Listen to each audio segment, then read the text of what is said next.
हिमाचल प्रदेश की राजधानी शिमला के भट्टा कुफर चौक में आज एक बड़ा हादसा होते होते टल गया। बीच सड़क पर अचानक जमीन धंसने से करीब 10 फीट गहरा और 5 फीट चौड़ा गड्ढा बन गया, जिसमें एक स्कूली बच्ची गिर गई। बच्ची को काफी देर तक चले रेस्क्यू अभियान के बाद रेस्क्यू की मदद से सुरक्षित बाहर निकाला गया। घटना उस समय हुई जब ऑकलैंड स्कूल के बच्चों को लेकर जा रही HRTC की बस चौक पर खड़ी थी। अचानक सड़क धंस गई और बस का एक टायर गड्ढे में फंस गया। उसी दौरान बस में चढ़ रही एक बच्ची संतुलन खो बैठी और सीधे गड्ढे में जा गिरी।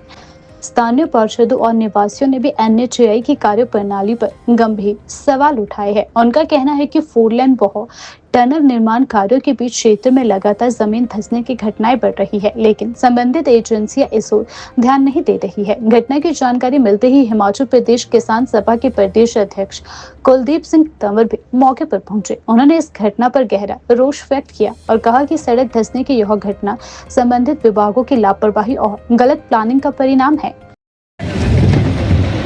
आज भट्टा कुफर में सुबह यहाँ पर एक हादसा हुआ। यहाँ पर एक स्कूल की बच्ची जिस समय बस में चढ़ने जा रही थी, उस समय यहाँ पर जो बस का टायर है वो नीचे धंस गया और जो बच्ची है वो गड्ढे के अंदर गिर गई। फॉर्चुनेटली उसको किसी तरह बच्ची को वहाँ से एस्केप किया गया, निकाल लिया गया, मगर बस को अभी जस्ट ट्रेन के माध्यम से बाहर निकाला है। ये जो सारा गड्ढा यहाँ पर हुआ है, इस समय जो कैथली घाट से ढली के लिए जो 4 लेन बन रहा है और इसमें जो फेज 2 है चक्राला से लेकर ढली तक, जिसके अंदर गावर कंस्ट्रक्शन कंपनी और भारत कंस्ट्रक्शन कंपनी जो इसके अंदर टनलिंग कर रही है, उनका ज्वाइंट वेंचर है। वो यहाँ पर जो काम कर रहे हैं, पहले गावर कंस्ट्रक्शन कंपनी ने जो इस एरिया में काम किया है वो बिल्कुल अनसाइंटिफिक है, जिसकी वजह से यहाँ पर जो संजय वन था उसमें वहाँ पर जो 6 बिल्डिंग्स थी उसमें एक बिल्डिंग तो बिल्कुल ध्वस्त हो गई थी और बाकी 5 बिल्डिंग भी इस समय उस हालात में हैं कि वो उसके अंदर कोई लोग नहीं रह सकते हैं। इस समय यहाँ पर ये भारत कंस्ट्रक्शन कंपनी जो काम कर रही है जिस स्तर के ऊपर, और उन्होंने उसको फर्दर जो सबलेटिंग किया हुआ होता है, और ये जो पूरी टनल है ये डबल ट्यूब टनल है, इसमें 1.3 किलोमीटर एक तरफ को और 700 मीटर एक तरफ को जाएगी और बीच में इसमें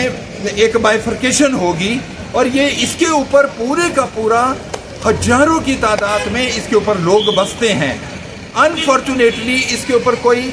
सोशियो कंट्रोल या मॉनिटरिंग किसी लेवल के ऊपर नहीं होता और जिस स्तर के ऊपर ये डिप्टी कमिश्नर लेवल के ऊपर हर महीने में मीटिंग के अंदर, जिसमें कंसर्न कंपनी के प्रोजेक्ट डायरेक्टर हो, national highway authority of India के प्रोजेक्ट डायरेक्टर हो, कंसर्न SC हो और एक्सिन हो और STM उसका मेंबर सेक्रेटरी होगा, अगर वो इसको मॉनिटर ना करें, अनफॉर्चुनेटली अभी सरका घाट में पूरे हिमाचल का किसान सभा का अधिवेशन हुआ जिसमें 300 डेलीगेट पूरे हिमाचल से आए थे और उसमें यही मांग की गई है कि अगर इसके ऊपर सरकारी तौर के ऊपर नियंत्रण नहीं होता तो स्थानीय स्तर के ऊपर किसान सभा 26 तारीख को जो पूरे हिमाचल में हर जिला में प्रदर्शन कर रही है, हर 4 लेन के काम को हिमाचल में रुकवा दिया जाएगा,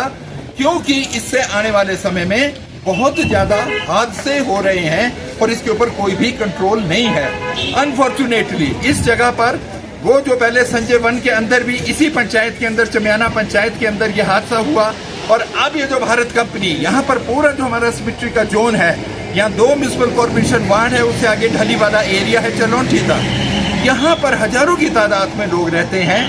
और इसमें जो रिट्रोफिटिंग या जिस लेवल के ऊपर ये काम होना चाहिए वो काम इन्होंने सबलेट किया है, उसके ऊपर कोई भी कंट्रोल नहीं है, उसकी कोई मॉनिटरिंग नहीं हो रही है। तो आज हम सरकार से ये मांग करते हैं कि इस काम को यहाँ तुरंत बंद कर दिया जाए और आने वाले समय में उस समय तक इसे दोबारा रीस्टार्ट ना किया जाए जब तक इसमें सारे सेफ्टी मेजर्स नहीं लिए जाएंगे और यहाँ के जो कंसर्न पंचायत हैं, सिविल सोसाइटी ऑर्गेनाइजेशन है, वो भी इसको मॉनिटर करें जो अफेक्टेड पर्सन है, तब कहीं जाकर हम उम्मीद करते हैं कि ये काम एक साइंटिफिकली ठीक ढंग से होगा। धन्यवाद।